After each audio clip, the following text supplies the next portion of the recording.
Welcome to Football Unspoken, the home of unique football takes. Now, let's get to the episode. Hi, Rob. We're going to be talking about a manager today, and I've got an interesting trivia question because I don't want to tell you who it is. You're going to tell me who it is through this trivia question. So it's going to be a bit of a different trivia question. It's a bit of a who am I? So I'm going to give you his clubs that he's been at, and you tell me, or you give me a guess who you think it is. Okay. So he's been the Espanyol assistant women's manager, then the Espanyol main manager, Southampton manager, Tottenham manager, PSG manager, Chelsea manager. Who am I? It's old Poch, isn't it? It's old Pochettino. Nice one. It is Pochettino, and that takes you straight into the topic for today. We're going to be talking about him further. So the main question I have for you, straightforward, Poch's tenure at Chelsea, has that helped or hindered his reputation as a manager? His tenure at Chelsea has probably helped it. And the reason why I'm going to go with helped it is because of the way it ended. I think if they had sacked him when Chelsea should have sacked him, was probably around about December, January, when they were really having a stinker, I think his reputation might have been done for. Like, he might have had to go to like bottom tier Spain to kind of bring it back up.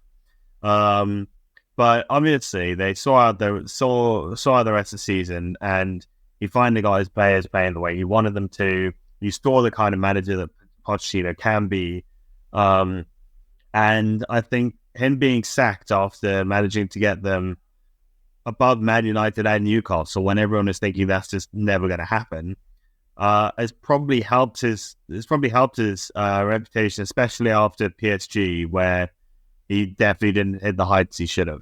Yeah, so I think he's lucky in the way that the season ended as well as it did for Chelsea, because it's hard to argue that he didn't salvage or build a bit of a reputation for himself. The one thing that concerns me for Poch, and why I asked you does not hinder his reputation, is now it's another one of these big teams that he's gone to and not really won anything or done anything significant. So he went to Tottenham and obviously had a really good start. He had a good number of years, made the Champions League final. He got the big move to PSG, kind of didn't do anything major there. He's gone on to Chelsea, and you have to say on the face of it, he didn't really do anything amazing there either. Yeah, I tend to agree. I mean, the big question is Tottenham a big team in that situation? But I mean, realistically, when he took them over, like they weren't a big team. There's no expectation to win trophies, and they have an expectation to at least challenge for trophies now because of Pochettino. PSG, I think, is just a situation of owners who don't know how to run a club, in the way that it's superstar after superstar, but there's no cohesion in that team. You know, like they just pick players, the best player in the world, and they're going to grab and grab and grab and grab. They don't actually, from the outside at the very least, it doesn't seem like they're trying to get any real team chemistry. Like on FIFA, on Ultimate Teams, the chemistry is about 30. So all these blokes just making horror show mistakes all the time. And then Chelsea, I think you also got to look at where Chelsea were when he took over. You know, they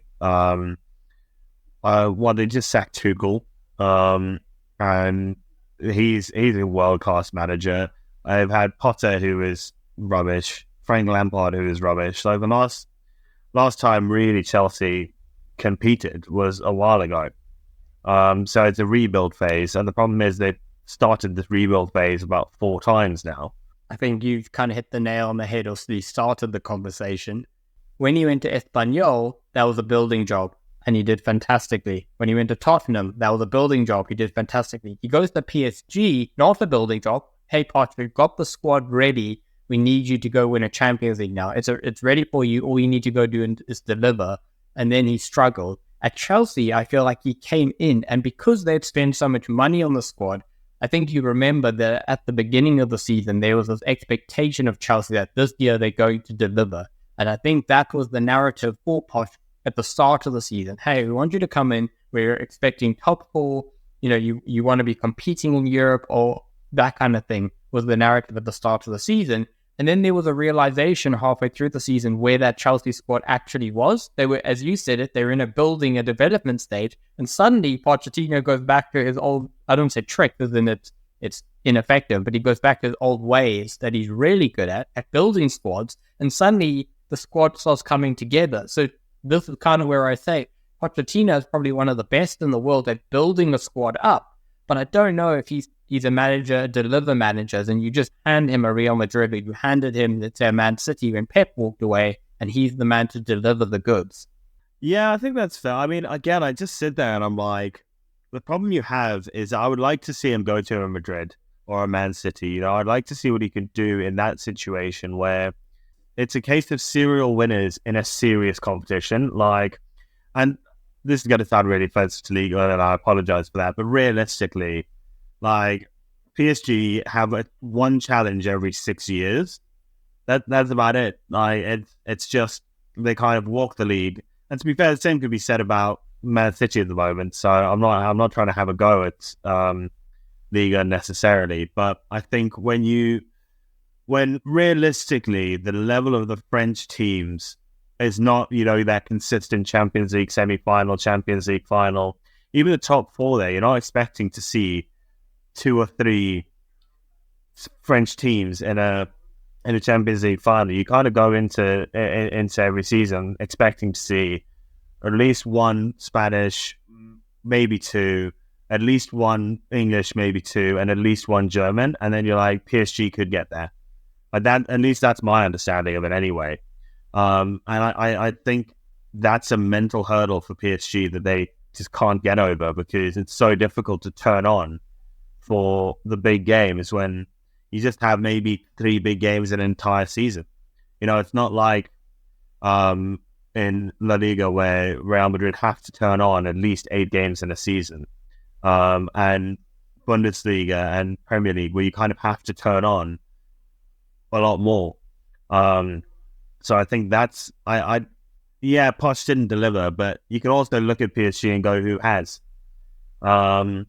Whereas I think for Chelsea, again, it's an American owner going on an American model where you can, in the NFL and baseball, you can one season go from bottom of the table, next season be top. It can happen. And it just doesn't happen in football because of the way the pyramid's structured. And he hasn't learned that yet. He hasn't learned that throwing money at the wall and getting all these players in doesn't constitute a team. And I think until he learns that, he's going to keep churning through managers, because the expectation is we spent £1 billion. We've got all these young, great players who are, in football manager terms, all 5-star prospects and 3.5-star players. Like, you'd expect to get Champions League and potentially then push on to Premier League in 2 seasons. What I wanted to ask you to kind of round out the conversation, what sort of clubs do you see Pochettino going to next? You know, what range of club then? I think his next job is going to be really, really difficult. I personally, if I was Poch, I would actually look at an international job. Personally, I think top tier teams at the moment need to be taught a lesson. Honestly, look at Bayern Munich getting Vincent Kompany. I think Man City will probably struggle when Pep goes. Liverpool with Arne Slot, no shade at him, but he's not Pep Guardiola. He's not Zinedine Zidane. I mean, Man United have held on to Eric Ten Hag because who are they going to replace him with? And Barcelona are still looking, as far as I know. So I realistically think these big clubs need to be taught a bit of a lesson by these managers going, you can't keep churning through us. We need job security. Like, yeah, they get paid tons of money, but you still need job security. And also, I think international football is a nice kind of break from club football in the way that you're still involved in football, but you can take a step back for long periods of time. You kind of just get to watch and evaluate. And I think that's where he's very good. He's very good at evaluating a player's skills. And I would like to see him maybe take like a Belgium now is not the team, but, you know, if you kind of get the Belgium equivalent 2 World Cups ago, where they're all early to mid-20s, you kind of see that group going through and maybe taking them through two World Cups and a Euros, and see if he can win something with one of those. I would call like maybe a tier 2 nation, like a Netherlands, one of them. But if not them, I would like to see him go to one of those, Crystal Palace, where their budget's not fantastic, but they can sell players consistently, and they could push that top 6. I would maybe think that would be a good place for him to go. I like that Pochettino sort of strengthened his reputation at Chelsea, but there's been rewarded with a contract at Crystal Palace as the reward. But I'll give you a chance to respond to that in a second. I just want to say, from my perspective, I think it'd be really interesting to see him go back to Spain. Obviously, coming from Argentina, Spanish is his first language. His English is great, by the way. That's not a diss to his English. I'm just saying it. Culturally, I think that'd be quite interesting to see him go back to Spain, because the last time he was there was obviously his first men's football job in Espanyol. So I'd be interested. You've got obviously Atletico Madrid, where Simeone has been there for, I don't even know, 6 to 12 years. I'd say somewhere in that ballpark.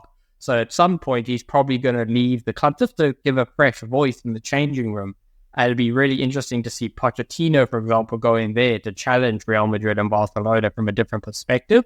I think that would be very fascinating. Even Valencia or Seville, one of those teams just below that. So those are the kind of clubs I would sort of earmark for Pochettino in this current phase. Anyway, I'll give you an opportunity to respond to your... I mean, isn't Crystal Palace basically just Valencia? So...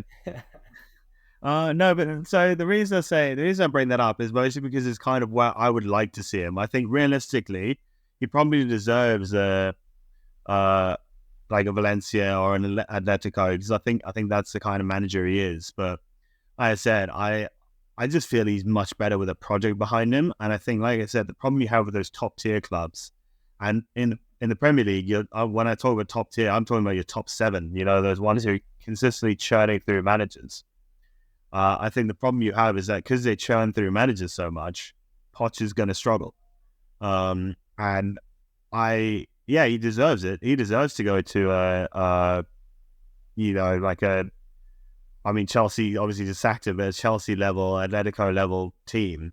But realistically, I think he would do much better either at a national level or with a project behind him where he kind of has a bit of job security, where he can go, I've got 3 seasons to make this team look like how I want it to look, rather than coming in and being immediately under pressure. I think that's not an easy thing for anyone to do. If something were to happen to Eddie Howe, would you take Poch at Newcastle to build a project? I would. Honestly, I would. I think Pochettino is because I love Eddie Howe, and I hope he doesn't leave. But for example, there's rumors that the FA are going to knock on his door if Gareth Southgate leaves, and if he decides to go to England, fair enough. And then I would probably look at Pochettino. That's the first manager I would look at personally, because he has high level experience playing in Champions League, which Eddie Howe doesn't have. He's only had 1 season in the Champions League. He's also taken teams to Champions League finals. He's won trophies. He's that kind of manager. But he's also a project manager. He's not a Pep Guardiola. He's not a Zinedine Zidane, who's going to come in, expect a finished team, and then perfect a finished team. Pochettino will come in and get his hands on the youngsters, the Tino Livramentos and the Lewis Halls of the team, and even like the Lewis Mileys, and get his hands on them. And then in 5 years' time, where they're going to be, that kind of, and I think that's the kind of manager right now would need to replace Eddie Howe. I don't think you can go out and get a championship winning manager with where Newcastle are right now, because they don't have a championship winning team. No, that's a great insight about Newcastle and how you sort of see the manager scene there. I'll end off with a final story that I think is kind of funny about Pochettino. Pochettino was the Spurs manager at the same time that Emery was the Arsenal manager, and they ended up being let go at a very similar period, I think like a month apart, something like that. But outside of football, the two of them are actually very good friends outside of football. So after they were both sacked, they were seen in a coffee shop in London having coffee together. And some of the fans came up to them and said, "Oh, you can't do this. You're Arsenal, you're Tottenham." And I think the irony for it for me was they don't care about Arsenal versus Tottenham. They had a job to do for their respective clubs, but they don't care about the whole Arsenal-Tottenham rivalry. They're from Spain. It's whatever, I've got a job to do here and now it's done. So I'm going to enjoy my coffee with my mates. Anyway, guys, this has been Football Unspoken, and this has been our in-depth analysis on Pochettino and whether he's built or hindered his status as a manager since leaving Chelsea. Until next time.